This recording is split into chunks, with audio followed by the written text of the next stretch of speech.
Hello, everybody. This is podcast Inny Świat, Another World. My name is Paweł Mościcki, and I'm very honored and very thrilled to be able to host today a very special guest, who is Gabor Maté. Hello. Thank you for accepting our invitation. Thanks for inviting me. Yeah, well, Gabor Maté needs no introduction, but I will still start with a brief presentation of our today's guest. Gabor Maté is a famous physician, therapist, and writer. He has written a lot of books, and I think at least 6 of them are translated into Polish, which are, among others, In the Realm of Hungry Ghosts. Yeah, 5 books. No, you have 6 in Polish. Really? So I don't know how I only wrote 5 in English. How's that? well, we have to investigate it further. But really, on the most popular site of books, there are 6 of them. I don't know, but for sure in Polish, you can read In the Realm of Hungry Ghosts, When the Body Says No, Scattered Minds, and The Myth of Normal. That's for sure, and they are quite recently translated and published. Gabor Maté is also famous for his stance on Palestine and Israel, and I think we are going to discuss this matter today more than the other things. We are speaking just before his Poland tour, which is about to come next week. I mean, you are going to see our talk on Monday, so Gabor Maté would already be in Poland. But these days he's going to visit Warsaw, Łódź, Krakow, Wrocław, and Poznań, giving talks and taking part in discussions. So everyone, check out the website of this Poland Solidarity Tour and try to take part in it as well. Okay, so this is the brief introduction, and I would just like to start with your background, because you are a Holocaust survivor. You have been born during the Nazi occupation of Europe and in Hungary. So you are, in a sense, a very privileged example of today's entanglements historically, and also when it comes to what happens in the present. And I know that in some talks you mentioned that you became a Zionist in your youth. So I think what I wanted to ask you first is how these two experiences translate between themselves, and maybe further, if you would like to follow up a little bit on how one starts or becomes to be a Zionist, and how one stops to be one, because I think today we are faced not only with dramatic events in Gaza, but also with what surrounds it, and these are mostly just numb reactions and ignorance or denial. And all of us, I think, if we care about these things, we also confront this problem of people who just refuse to inform themselves, or maybe because of other reasons they just don't follow and don't share this view that we have. So, but maybe let's start from how one becomes a Zionist. Well, one is looking for something, and anybody who gets enamored or engaged with any ideology, whether it's Zionism or communism or socialism or fascism or liberalism, any kind of ism, they're looking for something. So what was I looking for? So coming out of my experience as an infant and the suffering of doing the genocide and nearly dying myself, and many of my family being devastated, of course.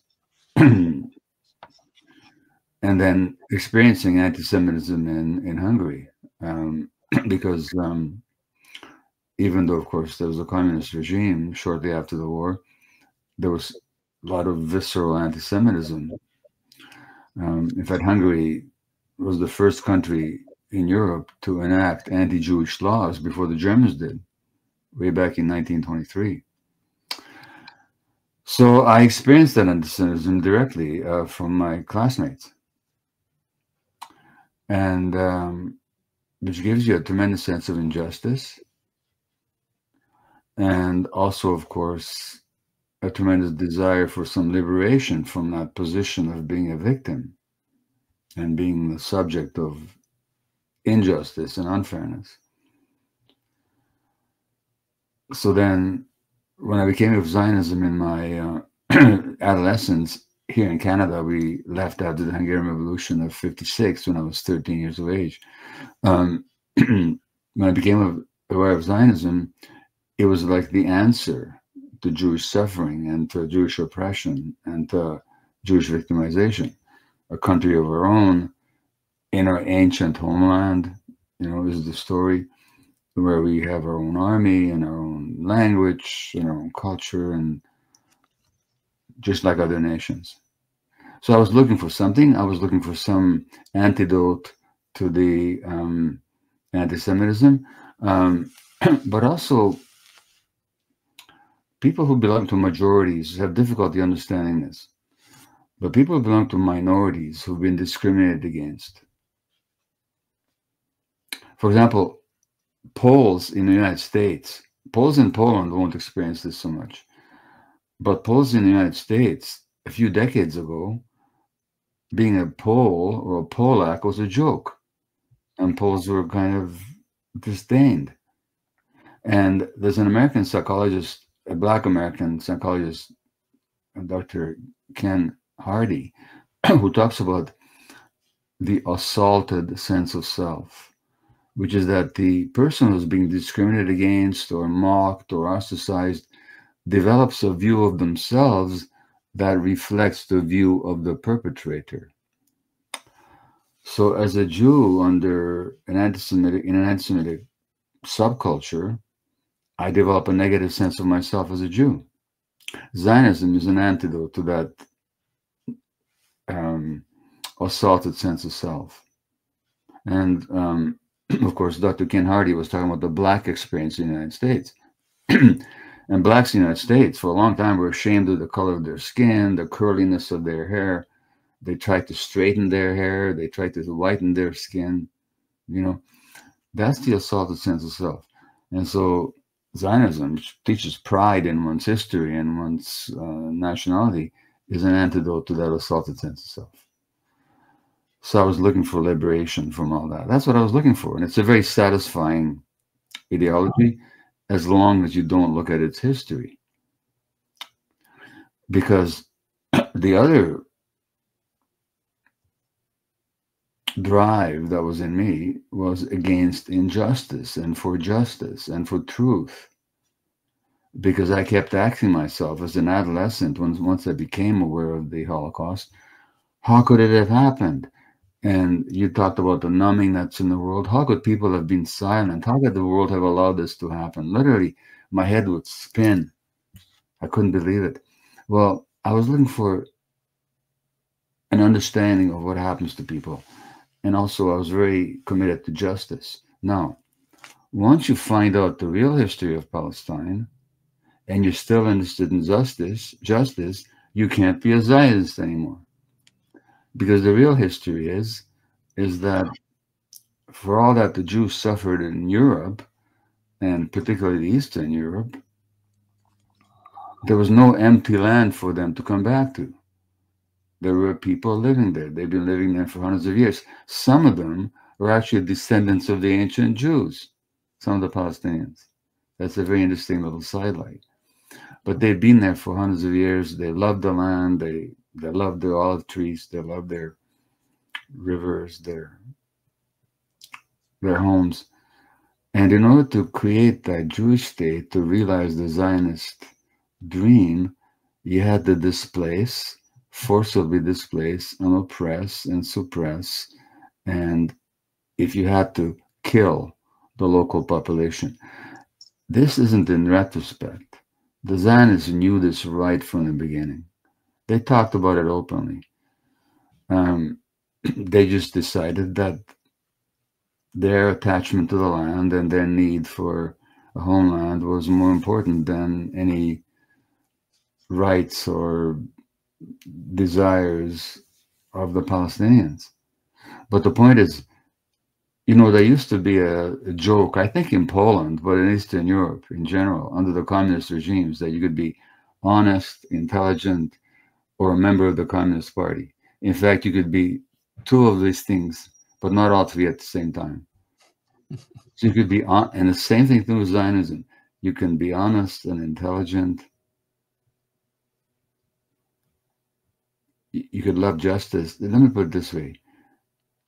You could be intelligent, love justice, and be a Zionist. Two of those things you could be. All three you couldn't be. So that once I found that out, the same drive for liberation and justice that drove my Zionism turned me against my Zionism.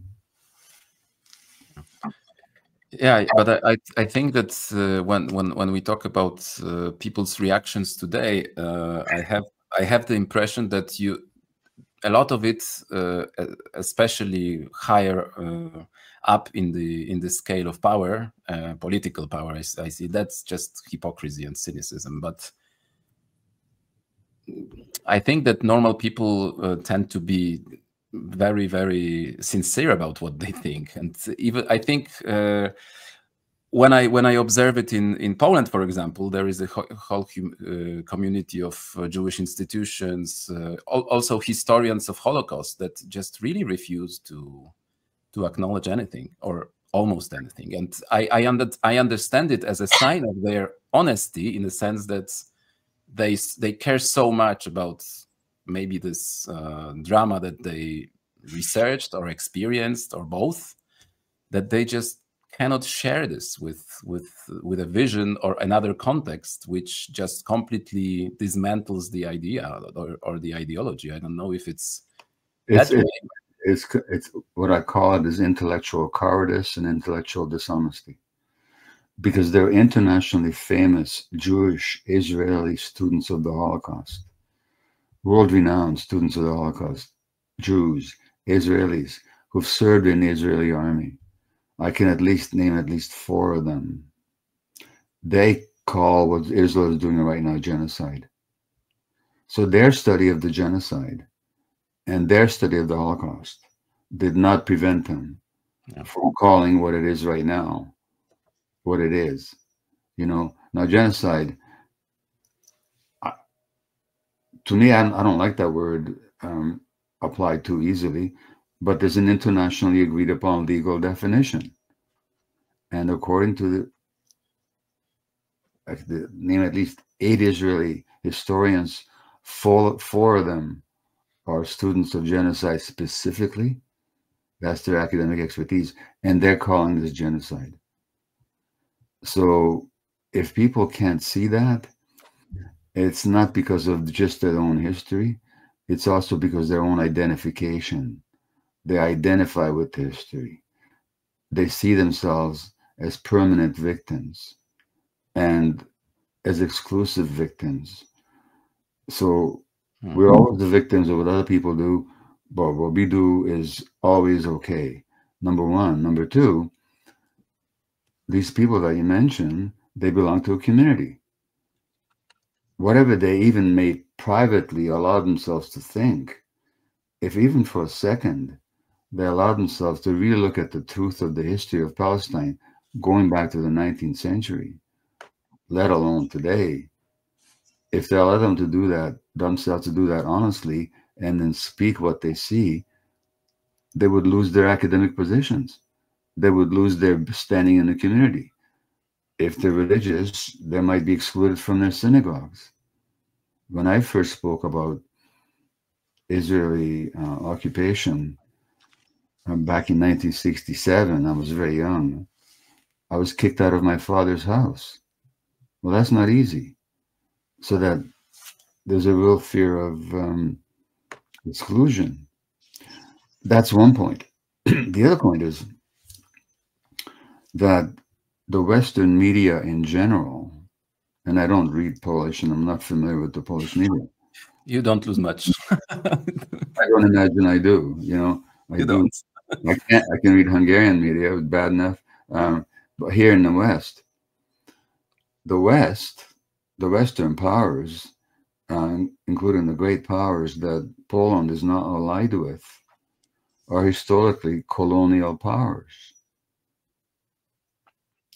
I mean, Poland's got its own history of being colonized and being suppressed by empire, mostly Russia, but also Prussia. But the allies that Poland has right now, France, Belgium, Germany, United States, United Kingdom, these are major colonizers. They spread their tentacles all over the world.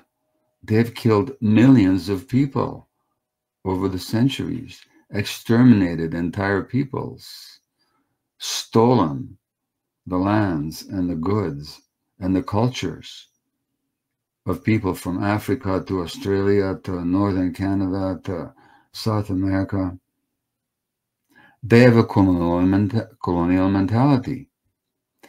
And Zionism wasn't just an isolated Jewish movement.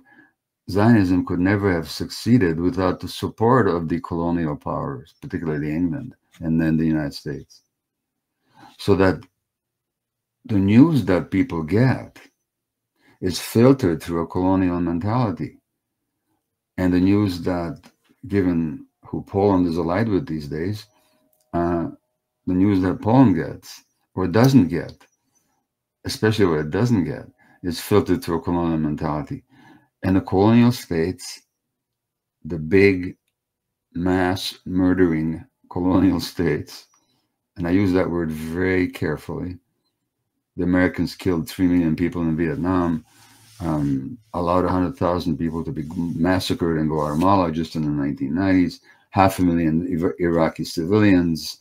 I could go on, you know, and so they control the sources of the information. So even if you're a non-Jew or if you're Jewish, but you just read the mainstream press, you'll never find out what happens over there. Not in any significant detail, not in the horrific exactitude that every day takes place over there. And if I may say, there's a third thing. People have trouble living everywhere. They're trying to make a living. They're trying to support their families. They're trying to deal with their own stuff. They don't have the emotional energy to pay attention to something thousands of kilometers away from where they live, which they don't think has anything to do with them. So there's a kind of an inertia, a kind of numbness. In this society, capitalist culture, is much better than communism was in numbing people. Because under communism, you knew you were being lied to. You knew you were being manipulated. And it's not that you didn't care, it's just that it was dangerous to say anything. You know, it took a lot of courage on the part of La Coalenza and Solidarity and other movements in Eastern Europe to speak out against the system. But people were numbed. Capitalism is brilliant at numbing people so that they don't even care. And they think they're helpless. So that's a long answer to your question, but that's how I see it. Yeah, it's funny because I think that in Poland, you know, the historical relations between Poles and Jews also play a role in a sense that, you know, Poland is on the other side, on the one side, totally dependent from the media from the West, because Polish mainstream press is copy-paste from New York Times, Washington Post, and so on. Yeah. But on the other, you know, the story between the rivalry of victims, which we have since the Second World War, the actual anti-Semitism that is still kind of present, maybe not that much, but it is, and you have political currents who play on it, and so on and so forth. So, you know, it's kind of sense of shame in a little bit, sense of belonging to finally to the West, which makes it almost impossible to break through the walls, you know, and just freely evaluate what happens and to find out for real.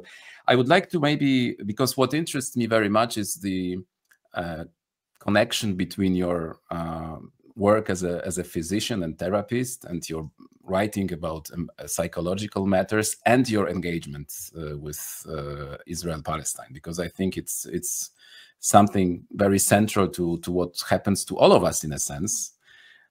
Because you were writing a lot about addiction, for example, and trauma.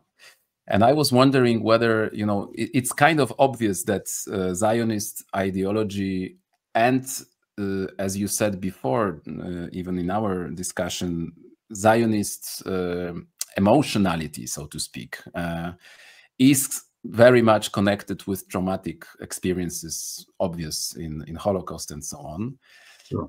We know that Israeli society is very much centered around this question, and you know there is the whole system of schooling people how to think of themselves as victims. But wouldn't you say that today, I don't know, that's my impression, maybe I'm wrong or maybe I exaggerate, but when I watch channels on Telegram, on wherever you find informations about, you know, its life every day, all the day.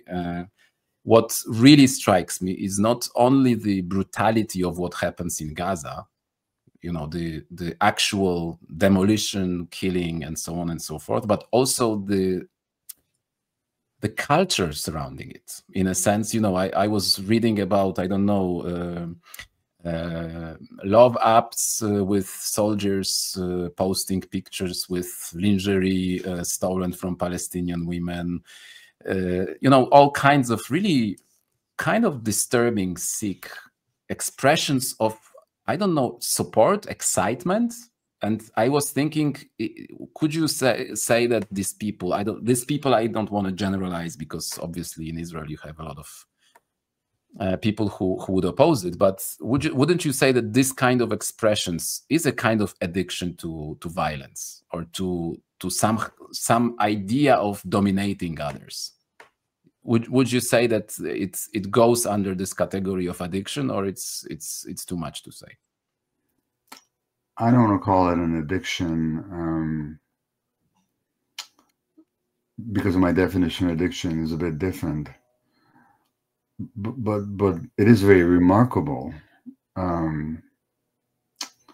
What else comes to mind?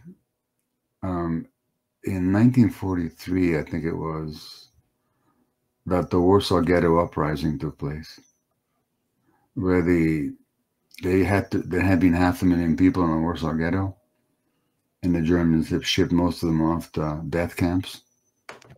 And I think when there was 50 or 75,000 people left, there was this desperate revolt against the SS. And they fought for a few weeks, you know, and they managed to kill some Germans, and they made this decision that they would not go silently to their deaths. The Germans finally ended up burning down the whole ghetto, and they would torch whole houses. And people in these burning homes would jump out of the window to their death. The Germans called them parachutists.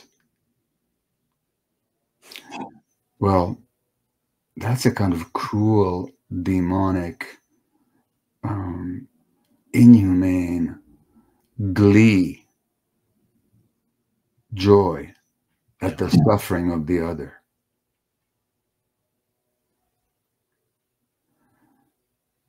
This is what you're describing now. and it's very prevalent in Israel now. This glee, malicious joy at the suffering of the other. And it's a way of making yourself big and invulnerable. Now, I don't know if you remember last year. See, the Western press doesn't report this stuff. But last year I think it was in Holland, that there was a football game. Yeah, in Amsterdam, yeah. It was in Amsterdam, yeah. And this Israeli team called the Maccabi came to play. Now, the supporters of Maccabi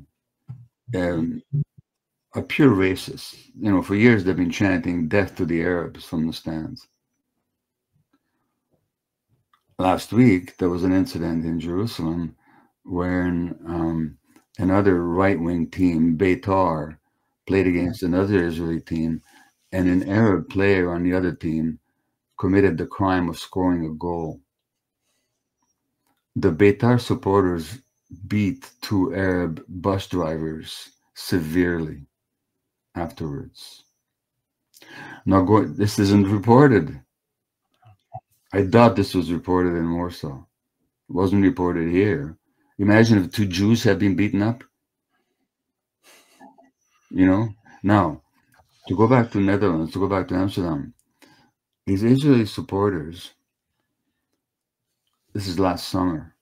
You know what they chanted in the streets of Amsterdam? Hundreds of them chanted this. There are no schools in Gaza because we killed all the children. There are no schools in Gaza because all the children are dead.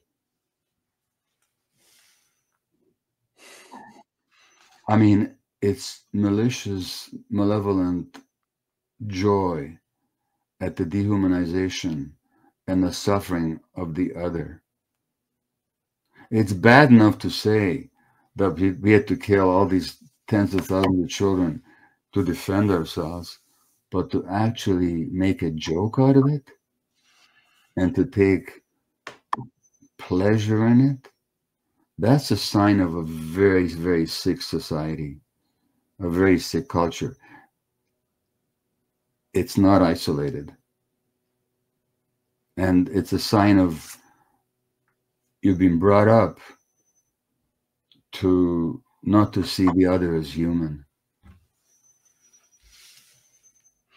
I wonder how deep we should go to see the causes of the symptoms, because when I look at it, I think we are all in it in a sense, because of course we don't do violence physically directly as IDF soldiers do, but I have this impression that, you know,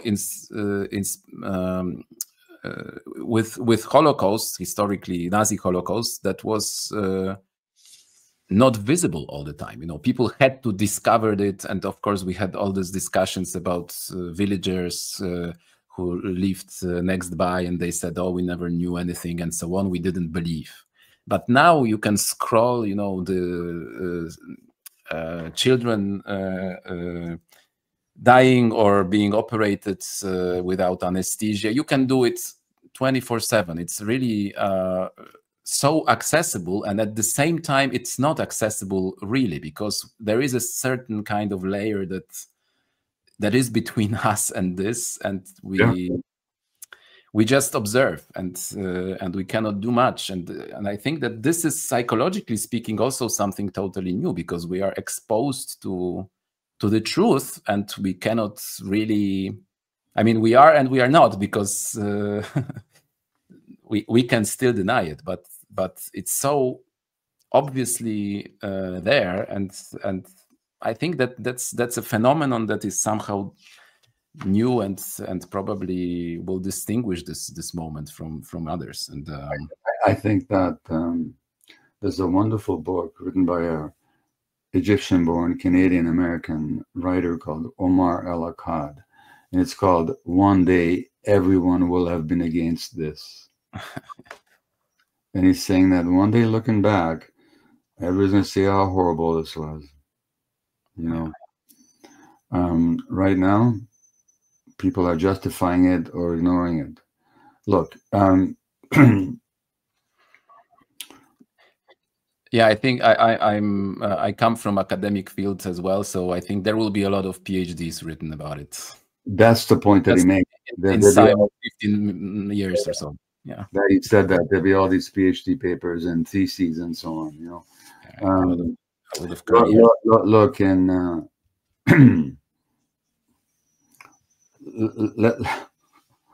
Let's take Poland. Let's take two great Polish athletes, Lewandowski and you know the tennis players. Is it Swiat or Iga Świątek? Yeah. Eh? Iga Świątek. Yes. Let's say the two of them had an affair. Now, and then let's say there was a TV program about it. My guess is that 80% of Polish people would be watching that TV program, discussing it and being, you know, taking sides or you know, be a big important topic. A Gazan doctor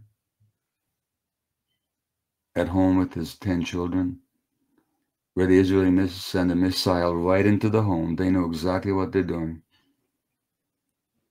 They kill 9 of the children, injure the doctor, who has since died, injure the 10th child who's still in hospital, where the mother of the children and the wife of this doctor was working at the night of that. Was that big news in Poland? Anybody pay attention to it? Anybody talk about it? Was there discussion about it? Did everybody get outraged? So what I'm saying is we're living in a culture that, now, does it really make a difference if a football star has or has not an affair? By the way, I'm not saying I know anything. I don't. just in case anybody's worried about it. Nobody said it, so, you know, it's there. I don't have any secrets to share with you, but would it really matter what those two people did in their private lives? But that's so much more important to us than what's happening to real human beings.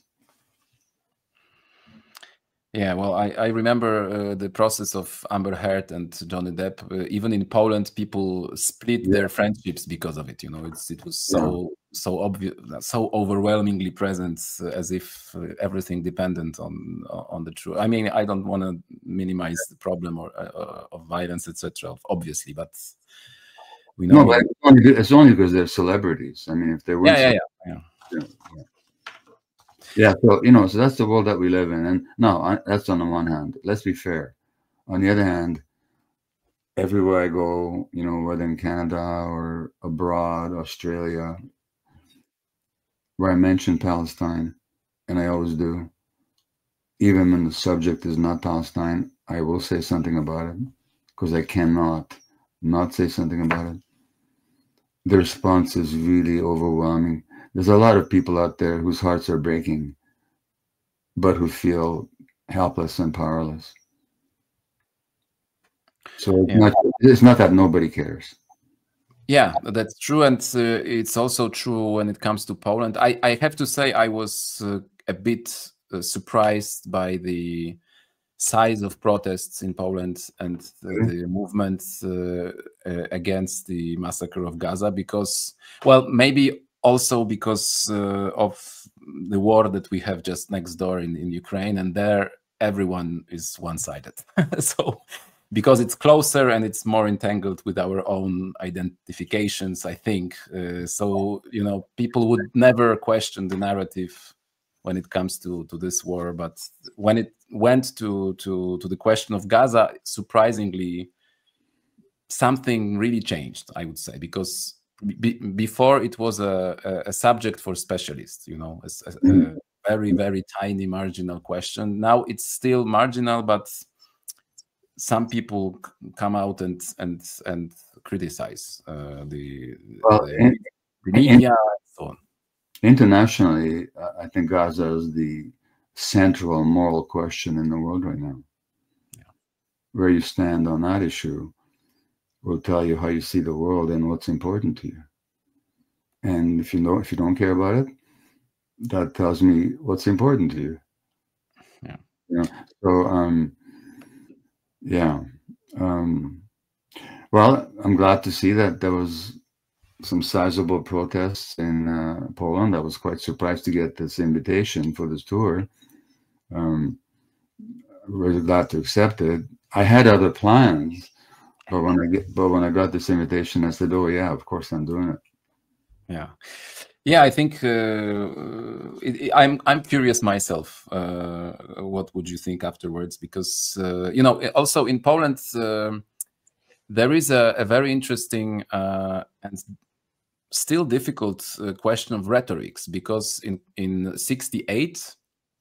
The Communist Party, which then was in the Soviet bloc, so it was associated more with Arab states and so on and so forth. They used anti-Zionist rhetoric to have an anti-Semitic purge, actually. So even a couple of years before, in Poland, when you speak against Zionism, it has these undertones which are really kind of problematic. I don't, that's a political ideology, and you can criticize every ideology if you feel like it, but it's a special kind of combination. So in Poland it sounds a bit differently than maybe in United States and in Canada. Let me come back for a minute to what you said about the culture overall, because I think that I totally agree that this is the moral subject of today, but also maybe a moral symptom of today, because we look at Gaza and we look what our culture is capable of, actually.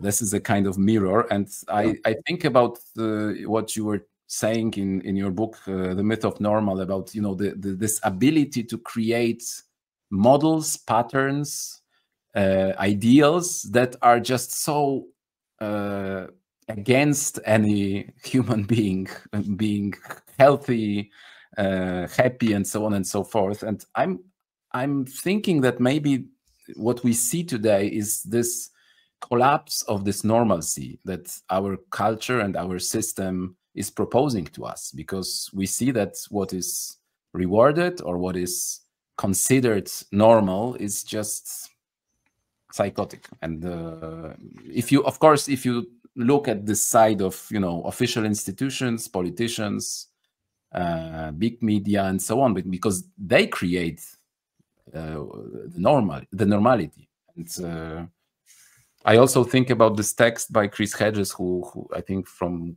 a month ago or so, genocide, the new normal, and that's a terrifying phrase in itself,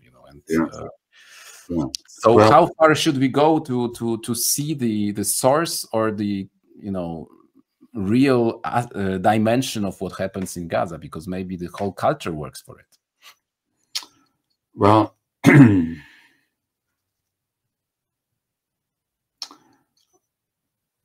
every once in a while, something happens in the world that kind of crystallizes the state of the world. Now, actually, in the 19th century, in a lot of places in North America and in Europe, it was Poland. So that the question of Polish liberty was on the lips of a lot of people internationally. And the 1831, I think it was Polish revolt against Russian rule, became kind of a cause célèbre internationally. And you might say and where you stood on that issue showed you how you saw the world. Did you believe in freedom, or did you believe in force and total, and domination? And of course, the European powers then and now were very much on the side of domination.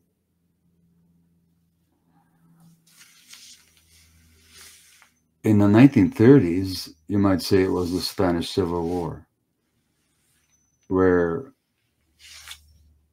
Germany and fascist Italy made it really clear that they're going to kill as many people as they had to in Spain to maintain or to bring to power this proto-fascist Franco and destroy those that believed in socialism and democracy and so on.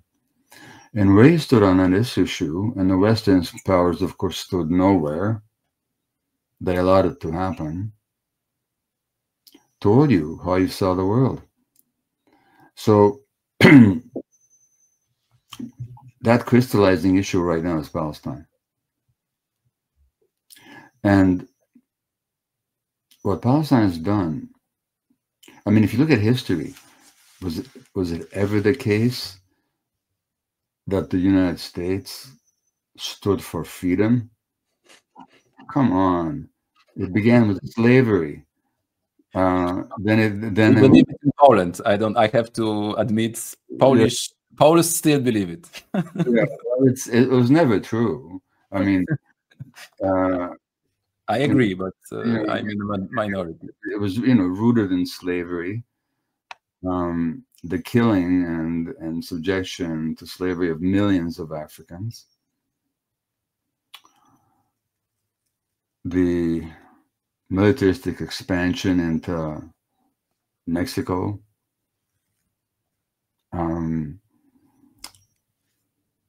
multiple times the Americans have intervened in South America to put in fascist dictators and overthrow locally popular, more democratic leaders. I mean, anybody who doesn't know that just doesn't know their history. Does anybody know that I mentioned it earlier, but that in the 1990s, the military junta killed 100,000 indigenous peasants in Guatemala? 100,000. Does anybody report on that? You can look it up. Does anybody know?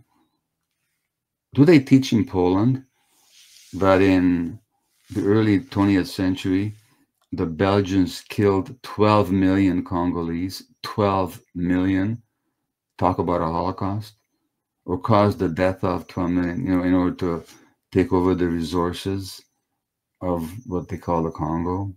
I could go on. So this idea that the West stands for freedom and all that is always, tenuous and arbitrary, to say the least. What Gaza has done, and then, going back 20 years, the Iraq War, any 5-year-old kid with half a brain could tell you that A, Saddam Hussein had nothing to do with 9/11, and B, Iraq did not have weapons of mass destruction. I mean, it was obvious. How many people died as a result of that lie? At least 500,000 civilians. So you think the world would wake up. But there's still this belief that, the West stands for freedom, democracy. What Gaza has done, in the eyes of anybody who got any kind of capacity to see reality, is it's once and for all destroyed this myth that the West stands for democracy, that the West stands for freedom, that the West stands for justice. You can't be intelligent and honest and open-minded and believe that for one split second. So it's done that. It's done that internationally. It's done that in the eyes of all other people. But of course, it's not done that in the media, which is beholden and subservient to those big power interests. So, but I think, in that sense, it is the moral issue of all time. It's the Poland, it's the Spanish Civil War of our day. Yeah. Do you consider important the technological aspect? I don't mean the technological aspect of military operations, but the fact that we are so accustomed to using this technological devices, and we are exposed to their to the psychic consequences of that. I have in mind the phrase of technological animism by Günther Anders, who said, we are so accustomed to certain technical devices that it's our anima. It's so close to ourselves. It's as if it's our body. And I think to what extent, the dynamics of social media or mass, bombardment of information and so on is also responsible for this kind of anesthesia that still is there. I mean, of course, we have to split all the time between two sides, because on the one hand, you have this resistance and this movement of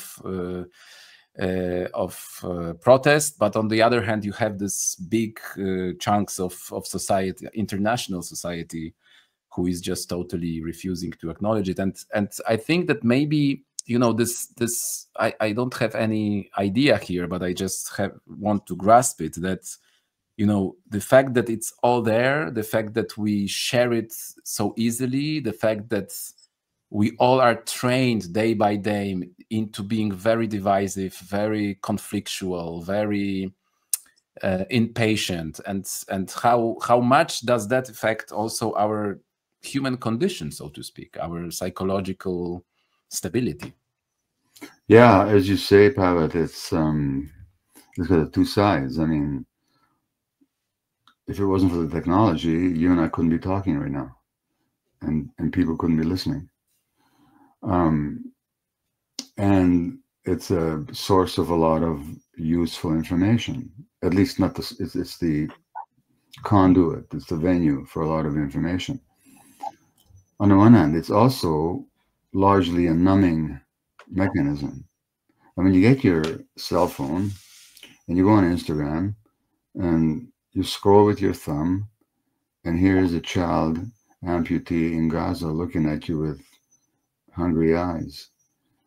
But then you get tired, you scroll again, and here's this naked woman with an interesting behind wiggling to some kind of drumbeat.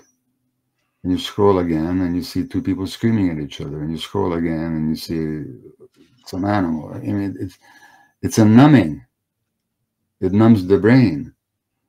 And if you look at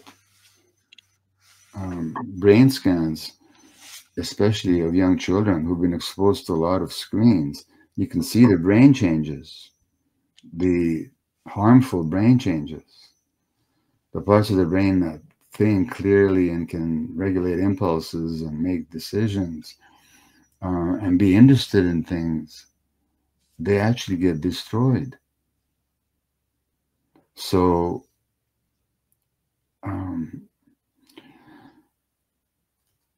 it's what to say. Everybody's talking about AI these days. You know, I personally am totally bored of AI. I don't know anything about it, but I'm already bored of it. And the reason I'm bored of it is because the big debate about AI, I don't have a debate about AI. I know exactly what's going to happen. And it's already happening. The people with the money, the people with the power, the people with the control are going to use it to further their own interests. And the average person is going to lose out. That's what's going to happen. And I don't have to be a prophet to predict that. I just have to look at what happens to technology. It depends who's using it for what purpose. So I think I've answered the question. Yeah. Let me come back to the question of trauma, because I also think about the future of Palestinian society, because, you know, we have let me simplify a little bit. We have Israeli society who is kind of raised on trauma, and now they perpetrate horrible massacres. They also traumatized by the attack of Hamas, let's not forget. And now we have Palestinian society who is also traumatized for decades by the brutal occupation, land grab, everything, apartheid, and so on. And now with this horrible genocide happening for, I don't know, now 20 months, I think. So, but my question would be how to go out of this vicious circle, because I suppose that, I mean, I know it in a sense that Palestinians are one of perhaps the most traumatized people on earth now, and it doesn't go away. You know, it doesn't. We know exactly from the history of Israel that, you know, it doesn't make you a better person necessarily, or a better society, or better political system. No. when you start with the trauma. So the question is, you know, what will happen with Palestinians? I mean, supposing that somehow and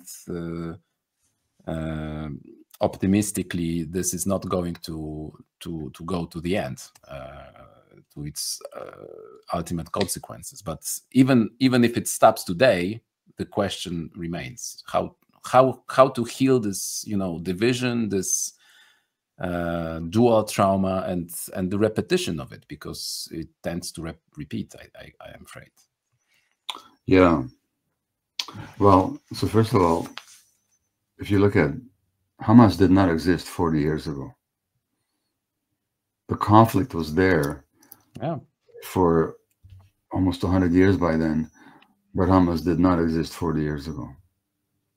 Now, Chris Hedges actually talked to, you mentioned Chris Hedges, the American journalist who used to be the New York Times bureau chief for the Middle East until he spoke the truth too much and he had to leave.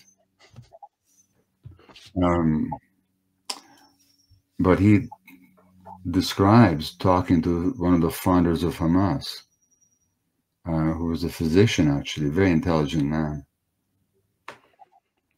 who was a child in 1956, when in 1956 Israel, along with France and Britain, attacked Egypt, and it took over the Gaza Strip temporarily, which had been under Egyptian governance. And they massacred some people. They massacred between 100 and 200 civilians. The founders of Hamas were children then. They watched their parents and their uncles being massacred, unarmed civilians. And this man said, they planted hatred in my heart. So Chris says that when you try to talk to these Hamas people, of course the West has a very crude and caricatured view of Hamas. But when he tried to talk to Hamas people about suicide bombings, they didn't understand what he was talking about. He was saying, you don't do this. There was so much hatred in them based on what they saw. They were traumatized. I'm not justifying anything. I'm saying that's what happened. What's really interesting is, as a sideline, that one of the leaders of the Warsaw Ghetto Uprising, Dr. Marek Edelman, I don't know if you know that name or not, but he was very well known in Poland. He stood for Palestinian rights and freedom, but he kept telling them, don't do these attacks on civilians. You know, he critiqued them. Now, in 2004, there was a study of the mental health of Palestinian children. 97% had some symptoms of trauma. A large percentage had significant symptoms of trauma. Wetting their beds, aggression, nightmares, anxiety, depression, and so on. That's 2004. That's before Hamas took up power in Gaza, which only happened in 2006. Scroll forward to 2023, those kids would have been in their early 20s. Who do you think streamed into Israel on October the 7th? Where did these people come from? They didn't materialize from the sky.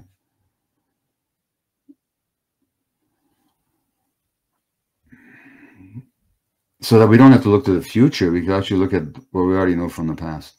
Now, having said that, it all depends on how it's resolved. I've been to Palestine a number of times, including just a few years ago. And many of them, they don't hate Jews. They hate the occupation. They welcome me open arms as a Jew. And they just said, we just want this thing off our necks. So if there's a just resolution, then I don't think the trauma side will dominate. But if there isn't, and if people are continually demeaned and oppressed and murdered and expelled and discounted and laughed at and dehumanized, you're going to get the other side show up more than we would like to. And partly that's what happened on October the 7th, which was not all that happened, and it was much more complex than that, but I'm sure that played a role. Again, this is not to justify anything. It's just that people should not believe for a second that history began on October the 7th. It didn't. Yeah. You know, Well, that's, and the Jewish drama, at this point, what's traumatizing a lot of Jews is not what happened in 1941 or 42 to 44 or 45, but the constant propagandization that we're victims and we always will be victims, we always have been victims. And you have to face the world as if it's always against you. That's the propaganda. And that traumatizes people. yeah, I think it's very crucial for me that you mentioned the political, I mean, the influence of political measures on the psychological processes, because we tend to treat politics as something on the side, you know, and some politicians have some ideas, systems, and so on, but the psychology is another level. And I think that it really impresses me that Well, yeah, because this is not, the trauma is for trauma to be born, you have to have certain system in which the wounds would be revived and constantly reignited. Yeah, that makes sense. well, the reason I stood up was to grab a copy of my book, The Myth of Normal, and I opened the book with a quotation by a German doctor from the 19th century, very famous, Rudolf Virchow, and he said, "For medicine to accomplish its great task, it must intervene in political and social life." He said it must point out the hindrances that impede the normal social functioning of vital processes and effect their removal. Now, let me tell you about Virchow. He was a young physician in Berlin, Prussia, in 1948, I think, when in Silesia, which was part of Prussia then, the Polish-speaking part of Prussia, there was an epidemic of typhus. And Virchow was sent out to investigate the causes of the epidemic and to recommend some measures to end the epidemic. So amongst the measures that Virchow in this Polish population, and amongst the measures that Virchow recommended were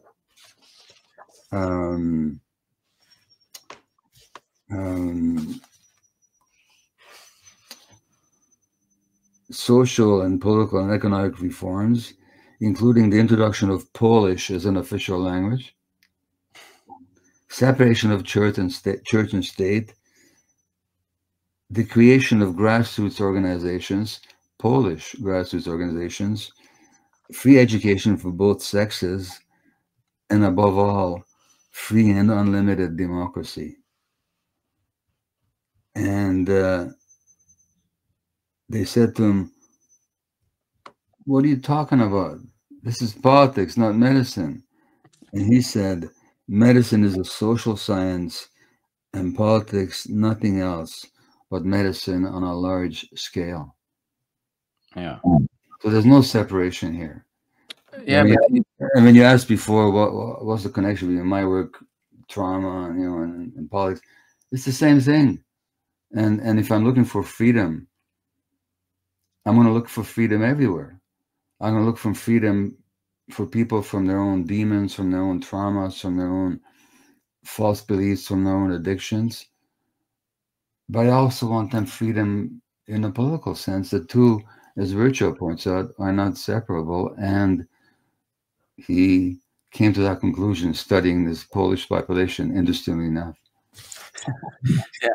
No, what's interesting for me as well is that I think that there is a tendency to psychology, to how to say, to translate political questions into psychological questions. Yeah. Say, you know, we have to heal politics because politics is a realm of cynicism and so on. But I think what you say is the opposite. We have to politicize healing. You know, we have to see that in order to heal societies, you have to have a good politics. I mean, the idea that would serve or reorganize social life in a sense to open the possibility of people to function normally, because otherwise, I mean, and today I think it's strictly impossible. If it goes longer like this, it's done. I think maybe Gaza shows it as well. You know, that in today's political system there is no healing, and no, there isn't. And that's why the book is called The Myth of Normal. What we think is normal is completely abnormal in terms of human needs and human terms. And the subtitle, at least in English, is Trauma, Illness, and Healing in a Toxic Culture. I think we live in a poisonous culture, you know, and when I say poisonous, it poisons people's bodies, minds, and souls. And we have to see through that and get past it. And Gaza, in so many ways, is a dramatic example of the toxicity. Gabor Maté, thank you very much for our talk. I don't want to keep you for longer. I know you're very, very busy, and you prepare for sure to for the trip to Poland, which is just about to come. Yeah, I'll be there on Saturday. Actually, my first event, I think, is on Sunday in Warsaw. I think we will meet on Sunday in Warsaw, because I'm going to be there. But wonderful. See you very soon. Thank you very much for coming. Don't hang up for a minute. I'm just stopping the recording, and thank you again very, very much for allowing this to happen. Thank you. My pleasure.